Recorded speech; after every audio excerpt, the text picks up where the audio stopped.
സിറാജ് എജുവെ ഉദ്ഘാടനം ചെയ്യാൻ നമ്മുടെ പ്രിയപ്പെട്ട പുതിയ വിദ്യാഭ്യാസ മന്ത്രി അഡ്വക്കേറ്റ് എൻ ഷംസുദ്ദീൻ ഇവിടെ എത്തിയിരിക്കുകയാണ്. സാറാണ് നമ്മളോടൊപ്പം ചേരുന്നത്. സാർ, ഇപ്പോൾ എജുവെ ഉദ്ഘാടനം ചെയ്ത് ഇറങ്ങിയിരിക്കുകയാണ്. പ്രത്യേകിച്ച് ഇപ്പം കരിയർ രംഗത്തൊക്കെ വലിയ ആശങ്കകൾ നിൽക്കുന്ന ഒരു കാലത്ത് മാധ്യമ സ്ഥാപനങ്ങൾ ഇത്തരത്തിലുള്ളൊരു കരിയർ ഇവൻറ്റുകൾ ഏറ്റെടുക്കുന്നതിൻ്റെ ഒരു പ്രാധാന്യം അങ്ങനെയാണ് അങ്ങ് കാണുന്നത്. അതാണ് ഞാൻ എൻ്റെ ഉദ്ഘാടന പ്രസംഗത്തിൽ പറഞ്ഞത്. മാധ്യമങ്ങൾ വല്ലാത്ത തൊലിക്കെട്ടി തന്നെയാണ് കേട്ടോ ഇവരൊറ്റകളുടേത്. നിങ്ങളൊന്ന് ആലോചിച്ച് നോക്ക്. 2011 മുതൽ അല്ലെങ്കിൽ ഷംസു 4ാം തവണയാണ് മണ്ണാർക്കാട്ട് നിന്ന് വിജയിക്കുന്നത്. 2011, 2016, 2021, ഇതിപ്പോൾ 2026. 4 തവണ തുടർച്ചയായി മണ്ണാർക്കാട്ട് നിന്ന് വിജയിച്ച് MLA ആയി 4ാം തവണ മന്ത്രിയുമായിരിക്കുന്നു. ഇപ്പോൾ 2011 മുതൽ ഷംസുവിനെ തോൽപ്പിക്കാൻ വേണ്ടിയിട്ട് മണ്ണാർക്കാടിൻ്റെ വിവിധ പ്രദേശങ്ങളിൽ സ്റ്റേജ് കെട്ടി ആളുകളെ കൊണ്ടുവന്ന് സദസ്സിലിരുത്തി സ്റ്റേജ് കെട്ടി കടന്നും ഇരുന്നും മറിഞ്ഞും കുറിഞ്ഞും ഒക്കെ ഷംസുവിനെ തോൽപ്പിക്കാൻ വേണ്ടിയിട്ട് ദുആ ചെയ്ത ആളുകളാണ്. ഇവരുടെ നേതാവ് കാന്തപുരം AP അബൂബക്കർ മുസ്ലിയാർ, അദ്ദേഹം വന്നിട്ട് പറഞ്ഞത് രാജ്യദ്രോഹിയാണ് ഷംസു, രാജ്യദ്രോഹിയാണ്, ഷംസുവിനെ ഒരു കാലത്തും മണ്ണാർക്കാട്ട് നിന്ന് വിജയിപ്പിക്കരുത് എന്നാണ്. ഞാൻ കഴിഞ്ഞ ദിവസം ഇതുമായി ബന്ധപ്പെട്ടൊരു വീഡിയോ ചെയ്തതാണ് നിങ്ങളുടെ മുന്നിൽ. അപ്പോൾ ഇവരുടെ നേതാക്കന്മാർ കരഞ്ഞും ഇരുന്നും മടന്നും കടന്നും ഒക്കെ മൊയ്തി ശേഖിനെ വിളിച്ചും കുത്രാത്തീബ് നടത്തിയും മൗലീദ് നടത്തിയും ഒക്കെ ഷംസുവിനെ തോൽപ്പിക്കാൻ വേണ്ടി ദുആ ചെയ്ത ആളുകളാണ്. അപ്പോൾ ഇതിപ്പോൾ കാണുമ്പോൾ ഇതല്ലെങ്കിൽ പറയുമ്പോൾ ചിലപ്പോൾ നിങ്ങൾ തെറ്റിദ്ധരിക്കും, ഈ മൗലീദിനും കുത്രാത്തീബിനൊന്നും യാതൊരു ഫലവും ഇല്ലേന്ന് നിങ്ങൾ കരുതും. അതുകൊണ്ടല്ല. മൗലീദിനും കുത്രാത്തീബിനും ഫലമില്ലായിട്ടില്ല, അതിൻ്റെ രീതി മാറിയത് കൊണ്ടാണ്. അതവിടെ നിൽക്കട്ടെ, നമ്മൾ അങ്ങോട്ട് പോകുന്നില്ല. എന്താണെങ്കിലും ഷംസുദ്ദീനെ മണ്ണാർക്കാട് തോൽപ്പിക്കാൻ വേണ്ടിയിട്ട് എല്ലാ പണിയും എടുത്ത ആളുകൾ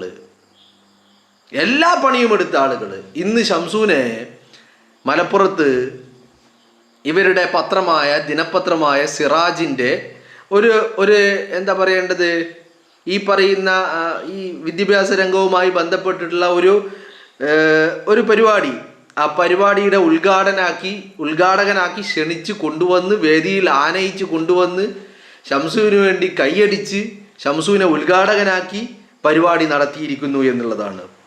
വളരെ കൃത്യമായിട്ട് ഷംസുവിനെ തോൽപ്പിക്കാൻ വേണ്ടി 8 നിലയിൽ പണിയെടുത്ത ആളുകൾ, ആ പണിയെടുത്ത് കരഞ്ഞും പറഞ്ഞും ഒക്കെ നിങ്ങളൊന്ന് ആലോചിച്ച് നോക്ക്. മണ്ണാർക്കാടിൻ്റെ വിവിധ പ്രദേശങ്ങളിൽ ഇവർ പന്തലുണ്ടാക്കിയിട്ടുണ്ട്, സ്റ്റേജ് കെട്ടിയിട്ടുണ്ട് ഷംസുവിനെ തോൽപ്പിക്കാൻ വേണ്ടിയിട്ട്. വിവിധയിടങ്ങളിൽ പന്തൽ കെട്ടി ഇവരുടെ നേതാക്കന്മാരെ മൊത്തം അണിനിരത്തി ഷംസുവിനെ തോൽപ്പിക്കാൻ വേണ്ടിയിട്ട് പണിയെടുത്തിട്ട് അവസാനം ഷംസു തോറ്റില്ല. ഷംസുവിനെ തോൽപ്പിക്കാൻ വേണ്ടി പണിയെടുത്തവരൊക്കെ തോറ്റു. ഷംസു അവസാനം മുഖ്യമന്ത്രിയുമായി. ഇപ്പം ഷംസു ഇവരുടെ പരിപാടി ഉദ്ഘാടനം ചെയ്യാൻ ഷംസു വേണം. അതാണ് ഞാൻ ആദ്യമേ പറഞ്ഞത്. തൊലിക്കെട്ടി ഇവറ്റുകളുടേത് അപാരമാണ് എന്ന്. നിങ്ങളൊന്ന് ആലോചിച്ച് നോക്ക്. ഷംസുവിനെ സംബന്ധിച്ചിടത്തോളം, അഡ്വക്കേറ്റ് എൻ ഷംസുദ്ദീനെ സംബന്ധിച്ചിടത്തോളം ഇതൊരു മധുര പ്രതികാരമെന്നല്ല, അതിനേക്കാൾ വലിയ ഒരവസ്ഥയാണ്. നോക്ക്, മണ്ണാർക്കാട് വന്നിട്ട് ഇതൊക്കെ ഷംസുദ്ദീൻ കാണും കേൾക്കുക അറിയൊക്കെ ചെയ്യുന്നുണ്ടല്ലോ. മണ്ണാർക്കാട് വന്നിട്ട് പരസ്യമായിട്ട് പച്ചക്ക് പേരെടുത്ത് പറഞ്ഞ് ഷംസുദ്ദീനെ തോൽപ്പിക്കണമെന്ന് ആഹ്വാനം നടത്തി പരിപാടികൾ നടത്തിയതിനെ കുറിച്ചൊക്കെ ഷംസുദ്ദീൻ അറിയുമല്ലോ. അപ്പം അവസാനം ആ ഷംസുവിനെ ഉദ്ഘാടകനാക്കിയിട്ട് പരിപാടി നടത്തേണ്ട ഒരു ഗതികേട് ഈ ആളുകൾക്കുണ്ടായി എന്നുള്ളതാണ് അല്ലേ. അതങ്ങനെയോ അല്ലെങ്കിലും അങ്ങനെയാണ് ഈ വെറ്റകളുടെ ഇത് കാലാകാലങ്ങളായിട്ട്. 89 മുതൽ ഉണ്ടായ അന്ന് മുതൽ എന്താ ഇവരെ പരിപാടി ലീഗാരെ തോപ്പിക്കാൻ മാക്സിമം പണിയെടുക്കും.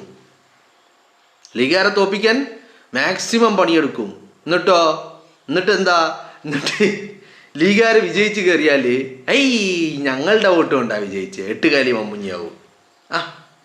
ഞങ്ങളുടെ വോട്ടില്ലെങ്കിൽ ഒരൊറ്റെണ്ണം പോലും വിജയിക്കില്ല, അങ്ങനെയൊക്കെ പറയും. മനസ്സിലായില്ലേ? മാക്സിമം ലീഗുകാരെ തോൽപ്പിക്കാനുള്ള പണിയെടുക്കും.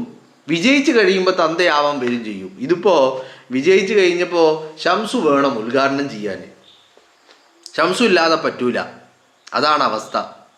മനസ്സിലായില്ലേ? എന്താണെങ്കിലും ഷംസുവിനെ കൊണ്ടുവന്നിട്ടുണ്ട്, ഉദ്ഘാടനം ചെയ്യിപ്പിച്ചിട്ടുമുണ്ട്. ഷംസുവിൻ്റെ മനസ്സിൽ എന്തായിരിക്കും ഉണ്ടാകുക? നിങ്ങളൊന്ന് ആലോചിച്ച് നോക്ക്. ഇപ്പോൾ നമ്മളൊരാളാണെങ്കിൽ കൂടി, ഇപ്പോൾ എന്നെ പറയുന്ന ഞാനാണെങ്കിലും കേൾക്കുന്ന നിങ്ങളാണെങ്കിലും, ഇപ്പം നമ്മളെ പരാജയപ്പെടുത്താൻ വേണ്ടിയിട്ട് ഒരാൾ വല്ലവൻ്റെ പണിയെടുക്കുക എന്ന് വിചാരിക്കുക. ഓൻ എടുക്കുന്ന പണിയൊക്കെ നമ്മൾ അറിയുന്നുണ്ട് എന്ന് വിചാരിക്കുക. എന്നിട്ട് നമ്മൾ പരാജയപ്പെട്ടില്ല. നമ്മൾ ഈ പ്രതിസന്ധികളൊക്കെ മറികടന്ന് വിജയിച്ച് കയറി. എവിടെയാവട്ടെ, ഞാൻ പറഞ്ഞ തെരഞ്ഞെടുപ്പിൽ നിന്ന് മാത്രമല്ല, എവിടെയാവട്ടെ ഇവരുണ്ടാക്കിയ കുതന്ത്രങ്ങളെയൊക്കെ മറികടന്ന് വിജയിക്കാൻ കഴിയുമ്പോൾ അവസാനം നമ്മളടുത്ത് വരികയാണ്, നിങ്ങൾ വരണം, ഉദ്ഘാടനം ചെയ്യാൻ വരണം, അല്ലെങ്കിൽ നമ്മളെന്തെങ്കിലും ഒരു പരിപാടിക്ക് ക്ഷണിക്കുക. അപ്പോൾ നമ്മുടെ മനസ്സിൻ്റെ ഉള്ളിൽ ചില ആളുകൾ ഞാൻ വരൂല എന്ന് പറയുമായിരിക്കും, ചില ആളുകൾ പോകും. അതെന്താ? അവന് വേറെ രീതിയിൽ അതിനെ ചിന്തിച്ചത്. മറ്റവൻ ചിന്തിച്ചത് ഇവൻ എന്നെ തോപ്പിക്കാൻ പണിയെടുത്ത് അവനായിട്ട് ഒരു ബന്ധവും വേണ്ട എന്ന് ചില ആൾ തീരുമാനിക്കും. ചില ആളുകൾ പോകും. ഇപ്പോൾ ഷംസുദ്ദീനെ സംബന്ധിച്ചിടത്തോളം മന്ത്രിയാണ്, മന്ത്രിക്ക് ഇപ്പോൾ ഒരു പരിപാടിക്ക് വരൂല എന്നൊന്നും പറയാൻ പറ്റില്ല. കാരണം വേറെ തടസ്സങ്ങളൊന്നുമില്ല, വേറെ പരിപാടികളൊന്നും ഇല്ലെങ്കിൽ അദ്ദേഹത്തിന് വരില്ല എന്നൊന്നും പറയാൻ പറ്റില്ല. എന്നാലും അപ്പം നമുക്ക് ഇങ്ങനെ കൂടി ചിന്തിക്കാമല്ലോ, എന്നെ തോപ്പിക്കാൻ വേണ്ടി പണിയെടുത്ത ആൾക്കാരാ. ഓൻ്റെ പരിപാടിയിൽ നമ്മൾ പോയിട്ട് ഉദ്ഘാടനം ചെയ്യുക എന്ന് പറയുന്നത് ഇതിനേക്കാൾ വലിയ പണി തിരിച്ചു കൊടുക്കാനുണ്ടോ? ഒന്നും കൊടുക്കാനില്ല എന്നുള്ളതാണ്. എന്താണെങ്കിലും ഞാനിങ്ങനെ ഇത് കണ്ടപ്പോൾ ഞാനിപ്പോൾ ഇന്നലെ കണ്ടിട്ടുണ്ട് കേട്ടോ. ഞാനിതിങ്ങനെ കണ്ടപ്പോൾ ഇങ്ങനെ ആലോചിക്കുക, ഇവറ്റുകളുടെ ഒരു തൊലിക്കെട്ടി ഉണ്ടല്ലോ. എന്നാലും നിങ്ങളൊന്ന് ആലോചിച്ച് നോക്ക്. മണ്ണാർക്കാട് പോയിട്ട് സ്റ്റേജ് കെട്ടി മൈക്ക് വെച്ചിട്ട് ഷംസൂനെ തോൽപ്പിക്കണമെന്ന് നേതാവും നേതാവിൻ്റെ ശിഷ്യന്മാരും ഒന്നും പറയണ്ട. ചിലർ കരഞ്ഞ് പറഞ്ഞ് കണ്ണീരൊലിപ്പിച്ചിട്ട് കൈ ഉയർത്തി ഷംസൂനെ തോൽപ്പിക്കണം. ചിലർ പറഞ്ഞ് ഷംസു രാജ്യദ്രോഹിയാ, ചിലർ പറഞ്ഞ് ഷംസു ക്രിമിനലാ. അങ്ങനെ പലതും പറഞ്ഞ് കരഞ്ഞ് പറഞ്ഞു നോക്കി. മണ്ണാർക്കാർ അട്ടുകാർ കേട്ടില്ല. അവരതൊന്നും വിലക്കെടുത്തില്ല, മുഖവിലക്കെടുത്തതേയില്ല. ഇവിടെ ഈ തൊലിക്കെട്ടിൻ്റെ കാര്യം പറയുമ്പോൾ മറ്റൊരു കാര്യം കൂടി ഉണ്ടല്ലോ. ഇതൊക്കെ പൊതുസമൂഹത്തിന് മുന്നിലുണ്ടല്ലോ. ജനങ്ങളുടെ മുന്നിൽ ഇങ്ങനെ പരിഹാസരാവാൻ വേണ്ടിയിട്ട് എന്തിനാണ് ഇങ്ങനെ കുറേ എണ്ണം? നിങ്ങളൊന്ന് ആലോചിച്ച് നോക്കി. ഇച്ചിരി ഈ നാണവും മാനമൊക്കെ ഉണ്ടെങ്കിൽ ഇമാതിരി പണിക്ക് ഷംസുവിനെ തോൽപ്പിക്കാൻ പണിയെടുത്തു, ഷംസു തോറ്റില്ല, ശരി. എന്നാൽ അത് കഴിഞ്ഞിട്ടുണ്ടല്ലോ, നമുക്കുണ്ടാവുമല്ലോ ഒരു ചളിപ്പുണ്ടാവുമല്ലോ. നമ്മൾ ഒരുത്തനെ തോൽപ്പിക്കാൻ വേണ്ടി പണിയെടുക്കുക, ഓൻ തോക്കുന്നില്ല, ഓൻ വിജയിക്കുക, എന്നിട്ട് ഓനെ ആനയിച്ച് കൊണ്ടുവരേണ്ട ഒരു ഗതികേട്, പിന്നെ ആ ചെങ്ങായിനെ ഫേസ് ചെയ്യേണ്ട ഒരവസ്ഥ എത്രമാത്രം നമ്മുടെ മനസ്സിൽ ഒരു ഒരു ഒരു നാണക്കേടുണ്ടാക്കും അല്ലേ? ഇവറ്റകൾക്ക് അതും ഇല്ലയെന്നാണ് തോന്നുന്നത് അല്ലേ? ഇതിപ്പോൾ മണ്ണാർക്കാടല്ലാത്ത വേറെ എവിടെയെങ്കിലും വെച്ചിട്ട് ഇവർ പരിപാടി നടത്തിയിട്ട് പറഞ്ഞതൊക്കെ ആണെങ്കിൽ ചിലപ്പോൾ ഷംസു കേട്ടിട്ടില്ല, ഷംസു അറിഞ്ഞിട്ടില്ല എന്ന് വെക്കാം. ഇത് മണ്ണാർക്കാട് പോയി അവിടെ സ്റ്റേജ് കെട്ടി മൈക്ക് വെച്ച് പറഞ്ഞ കാര്യം ഷംസു അറിയാതിരിക്കുമോ? ഷംസു അവിടെ അന്ന് ആ സ്പോട്ടിലില്ലെങ്കിലും ഇതൊക്കെ ആരെങ്കിലും ഷംസുവിൻ്റെ കാതിലെത്തിക്കുമല്ലോ അല്ലേ? അപ്പം ഇതൊക്കെ ഷംസുവിൻ്റെ കാത് കേട്ടിട്ടുണ്ട്, അല്ലെങ്കിൽ ഒന്നില്ലെങ്കിൽ ഡയറക്റ്റ് കേട്ടിട്ടുണ്ട്, അല്ലെങ്കിൽ ആരെങ്കിലും പറഞ്ഞ് കേട്ടിട്ടുണ്ട്. അപ്പോൾ ആ മനുഷ്യന് ഇതൊക്കെ അറിയാം എന്ന് ഇവനിക്കും ബോധ്യം ഉണ്ടാവുമല്ലോ. എന്നിട്ടും ഷംസുവിൻ്റെ മുഖത്ത് നോക്കണമെങ്കിൽ വല്ലാത്തൊരു തൊലിക്കെട്ടി വേണം. ഇനി അത് മാത്രമല്ല, എന്നിട്ടും ഷംസുവിനെ കൊണ്ടുവന്ന് ഉദ്ഘാടനം ചെയ്യുമ്പോൾ അന്നാ പറഞ്ഞതും ഇന്ന് ഈ ചെയ്യുന്നതും ജനങ്ങൾ കാണുന്നുണ്ട് എന്നുള്ള ഒരു ചളിപ്പ്, ഒരു നാണം തൊട്ട് തീണ്ടിയിട്ടില്ല.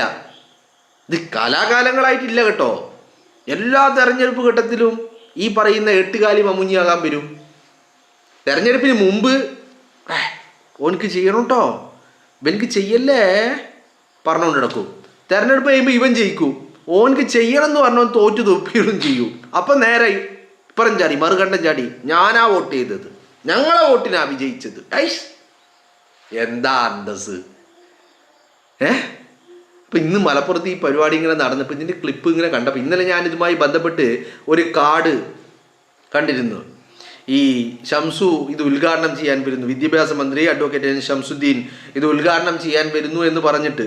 അപ്പം ഞാൻ ഉദ്ഘാടനം ചെയ്യാൻ വന്നതോ അവിടെ വെച്ച് ഷംസുദ്ദീൻ പറഞ്ഞതോ ഒന്നുമല്ല വിഷയം. ഞാനിപ്പോൾ നിങ്ങളെ ഈ ക്ലിപ്പ് കാണിച്ചത് തന്നെ ഷംസൂനെ സിറാജിൻ്റെ പരിപാടിയുടെ ഉദ്ഘാടനത്തിന് ഷംസൂനെ ക്ഷണിച്ചു ഇവറ്റകൾ എന്ന് പറയാൻ വേണ്ടിയിട്ടാണ്. അല്ലേ? ഒന്ന് ആലോചിക്കണം. ഈ നേതാവും നേതാവിൻ്റെ അണികളും ശിഷ്യന്മാരും എല്ലാ രീതിയിലും മണ്ണാർക്കാട്ട് വന്ന് പണിയെടുത്തിട്ട് 4 തവണയായിട്ട് ഷംസുവിനെ പരാജയപ്പെടുത്താൻ കഴിഞ്ഞില്ല എന്ന് മാത്രമല്ല, ഷംസു രാജ്യദ്രോഹിയാണ്. അതുകൊണ്ട് ഒരിക്കലും ഒരു കാലത്തും ഷംസു ഇവിടെ നിന്ന് വിജയിക്കരുത് എന്ന് ആഗ്രഹിച്ചവർ ഇന്ന് ഷംസുവിനെ സ്റ്റേജിൽ കയറ്റിയിട്ട് സ്വീകരിക്കേണ്ട ഗതികേട് വെറ്റുകൾക്കുണ്ടായി. ഇപ്പം നിങ്ങളൊന്ന് ആലോചിച്ച് നോക്കി, എത്രമാത്രം ഒരു ഈ പറയുന്ന പരിഹാസരാവുകയാണ്, സ്വയം ഇങ്ങനെ പരിഹാസരായിക്കൊണ്ടിരിക്കുകയാണ് വെറ്റുകൾ എന്ന് പറയുന്നത്.